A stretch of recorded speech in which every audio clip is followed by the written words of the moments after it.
Pai do Senhor, irmãos, tudo bem?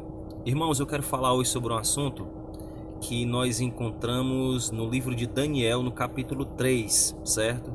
A gente vai falar sobre a estátua que o rei Nabucodonosor fez para que aqueles povos adorassem aquele Deus, né, que ele fez. Muitos dizem que foi uma estátua dele próprio. Existe também comentário que essa estátua é de Bel-Merodach, Marduk. E no caso a gente não tem como saber ao certo, mas sabemos que ele fez uma imagem e ele quis que essa imagem fosse cultuada a partir do momento em que se tocava uma música, que ninguém sabe que música era essa, mas era música, era como se fosse o sinal de partida para idolatria em massa começar, né? E a pergunta que muitas pessoas fazem com relação a esse texto é porque no texto só se faz menção de Sadraque, Mesaque e Abednego como sendo aqueles que não se curvaram diante dessa imagem no momento que essa música tocou. E o questionamento é: e onde estava Daniel quando isso aconteceu? E porque a gente não tem como saber biblicamente, né, pelo fato de a Bíblia não relatar o nome de Daniel nesse texto. Só que Daniel era uma pessoa proeminente no reino, uma pessoa muito conhecida no reino, e a gente fica se perguntando onde é que ele estava. Algumas pessoas conjecturam dizendo: ele estava orando porque ele orava sempre, orava 3 vezes ao dia, e com certeza ele estava orando, ele não estava lá nesse dia da imagem, né, que foram fazer essa homenagem a essa imagem, e só Sadraque, Mesaque e Abednego foram, mas não adoraram. Só que essa resposta ela é muito vaga e não condiz muito com o que o texto bíblico fala, certo? Eu vou ler aqui só um trecho do texto para a gente entender melhor, porque eu particularmente acredito que Daniel estava naquele momento, certo? Embora a Bíblia relate somente que Sadraque, Mesaque e Abednego não se dobraram, e aqui eu vou explicar o porquê e explicar o que é que Daniel fez ou não fez, na minha visão, eu vou ler aqui uma parte desse texto de Daniel 3 para a gente entender melhor.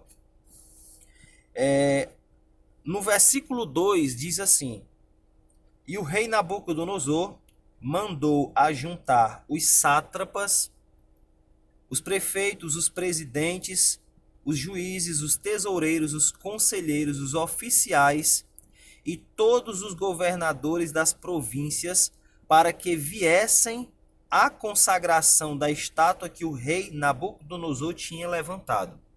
E eu vou basear nesse texto aqui o meu argumento, certo?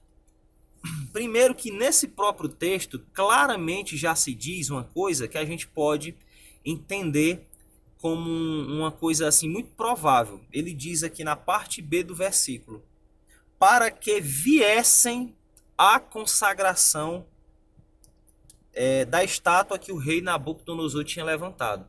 Viessem. Não está especificando que estes aqui, estas pessoas proeminentes daquele reino, deveriam se dobrar àquela imagem. Mas eles foram convidados para estarem naquele lugar no dia em que aquela imagem ia ser levantada e os povos iriam se curvar a ela. Então, assim, com essa menção aqui, a gente já pode entender que aquelas pessoas de cargos mais proeminentes do reino, elas não precisavam se dobrar. É um ponto que a gente pode pensar, certo? As pessoas que estavam ali com cargos, que eram cargos do reino, elas não iam fazer essa adoração, mas os povos, todos os povos que foram conclamados a estarem ali, que fariam. Então, com esse texto eu já posso ver isso. Segundo, quando ele chama aqui todos esses cargos, né, essas pessoas que estavam nesses cargos, nós devemos lembrar que Daniel estava num cargo proeminente no reino. Por quê? Porque o próprio Nabucodonosor o tinha colocado nesse cargo. E se ele estava num cargo altíssimo do reino, obrigatoriamente Daniel deveria estar naquela ocasião, naquele momento de idolatria ali, ele teria que estar lá, presente, certo? Por quê? Porque ele fazia parte do reino e ele era um dos poderosos do reino, porque o próprio Nabucodonosor colocou ele numa situação confortável nesse sentido diante daquele reino. E por que é que Daniel foi colocado nessa situação confortável? Aqui eu vou ler agora no capítulo 2, já pertinho do capítulo 3, no finalzinho do 2, para a gente entender melhor. No versículo 46 do capítulo 2 diz assim: Então o rei Nabucodonosor caiu sobre o seu rosto e adorou Daniel, e ordenou que lhe fizessem oferta de manjares e perfumes suaves. Respondeu o rei a Daniel e disse: Certamente o vosso Deus é Deus dos deuses e Senhor dos reis e o revelador dos segredos, pois pudeste revelar este segredo. Então o rei engrandeceu a Daniel e lhe deu muitos e grandes presentes e o pôs por governador de toda a província da Babilônia, como também por principal governador de todos os sábios de Babilônia. Percebam o que é que aconteceu. Quando o rei Nabucodonosor teve aquele sonho que nem ele lembrava e que nenhum dos sábios conseguiu dizer o que ele queria, porque o que é que Nabucodonosor queria? Queria que os sábios do seu reino dissessem para ele o que ele sonhou e desse a interpretação. Então percebam que ele queria uma coisa totalmente fora da realidade humana. Ele queria que algum sábio dissesse o que ele sonhou, porque ele não lembrava, e ainda desse a interpretação desse sonho. O que é que aconteceu? Nenhum deles conseguiu, né, falar o que ele tinha sonhado e disse que isso era impossível.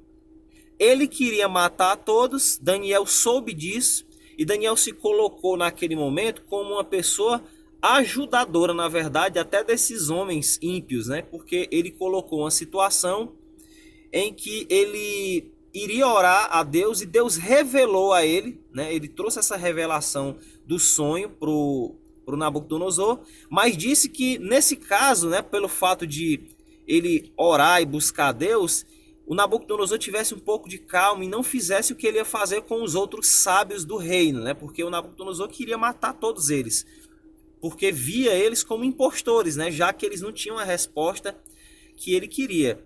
E aí Daniel, através da revelação que Deus o concedeu, conseguiu salvar todos esses sábios, né?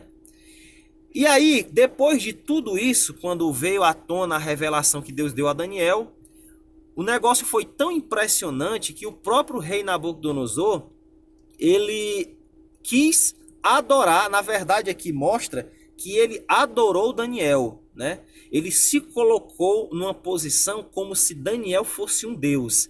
Aqui no texto não diz se Daniel recebeu ou não a adoração. Logicamente, pelo que nós vemos de Daniel, ele não recebeu essa adoração. Aqui o texto quer mencionar o que Nabucodonosor fez reconhecendo o Deus de Daniel, e aí na loucura da sua cabeça ele foi adorar o próprio Daniel. E depois que ele prestou essa homenagem a Daniel, diz também que ele colocou o Daniel como governador, né, da Babilônia, por governador da província de Babilônia, e colocou ele como principal governador de todos os sábios de Babilônia, né? E por que é que eu estou mencionando isso aqui? Eu estou mencionando isso aqui porque, por mais que nós entendamos que todas as pessoas que estavam naquele dia dessa consagração da imagem e que Nabucodonosor tinha colocado um decreto para que todos adorassem essa imagem, eu não posso dizer que Daniel ele era uma das pessoas sujeitas a adorarem essa imagem. Por quê?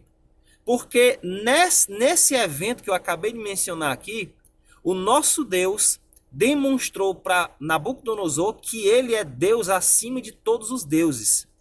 E se ele demonstrou isso para Nabucodonosor, Nabucodonosor não poderia cobrar do próprio Daniel, a quem ele prestou uma adoração, certo? De forma errada, mas prestou.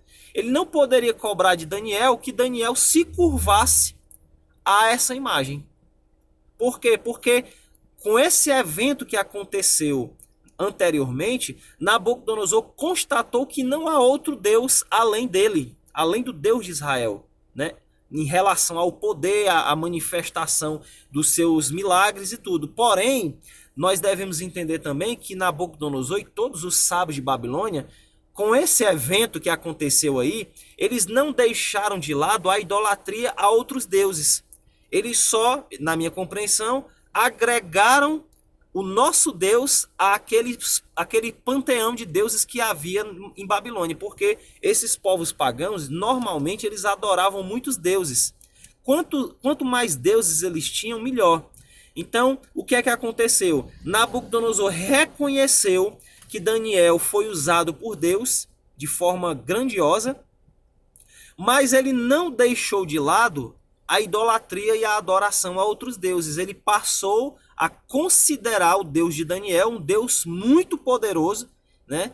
E deixou isso claro no seu reino, mas não quer dizer que ele baniu os outros deuses. Tanto é que ele fez essa imagem. Se ele tivesse entendido quem era o Deus de Daniel verdadeiramente, ele teria se curvado ao Deus de Daniel, rejeitado todos os outros deuses e teria servido somente ao nosso Deus.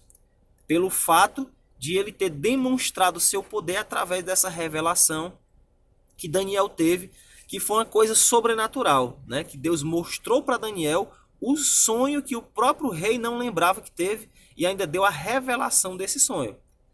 Então, a minha interpretação, eu acredito que ela é coerente, não é porque eu estou dizendo, é porque a gente vê na Bíblia. Nabucodonosor convidou todos os prefeitos, governadores, todas as pessoas daquele período para estarem nesse momento. O texto não diz que eles deveriam adorar, porque existe a possibilidade de estes, né, que estavam numa situação mais favorável no reino, tendo um cargo no reino, pode ser que eles não fossem ordenados a se dobrarem a imagem, mas só presenciarem o momento em que aqueles povos se dobrariam. Esse é um ponto.